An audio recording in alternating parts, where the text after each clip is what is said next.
Nani nitokea tu hapa?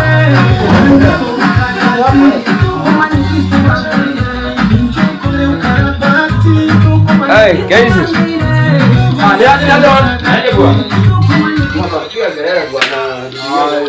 Kelele aje. Na nyumba iko aje hivi? Wao walipa rent hadi wapi wewe?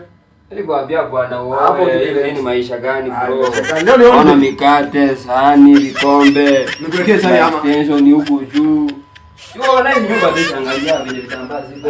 Kama huwezi oa. Oa bro. Hawa nikuwekee chai. Oa bro, kachai gani? Na umekuwa na kina nani hao bwana? Hapo ni kwangu.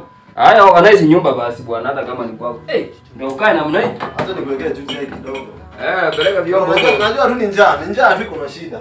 Chai sifanye. Ni njaa tu. Njaa bwana. Njaa kwani nini? Kachai ndio useme hivyo.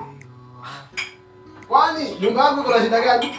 Uchafu bwana. Ai, wewe ushaona kitu chafu wewe. Panga hapa basi. Ndio mtambaa vizuri. Kaa. Nikae tu hiyo. Ama kuna mali safi unipe? Hapa. Oa ndugu. Ndio uone maisha iko sasa hivi inakuwa. Si ati hivyo, nimeoa. Unajua bibi anapanga nyumba sasa hivi biro inakuwa namna hii. Sikiza bro. Unajua nini? Akolive. Nilikwambia hapo mpeni. Hakuna kitu inanga live. Ati live. Akolive. Alienda wapi live? Kwa asalimia marafiki. Wewe umeshindwa na majukumu ndugu yangu. Hakuna. Unashindwa. Wewe unashindwa. Akolive, lakini anakuja leo. Wewe umempea ruhusa aende kuona wale wa ushago bwana. Najua wa maisha au wagogo.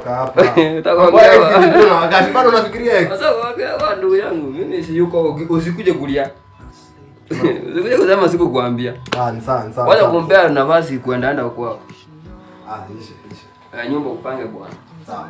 Usafi muhimu. Wala nyumba yangu ni chafu. Usafi muhimu. Acha kelele na wewe mzako wewe bana. Usafi.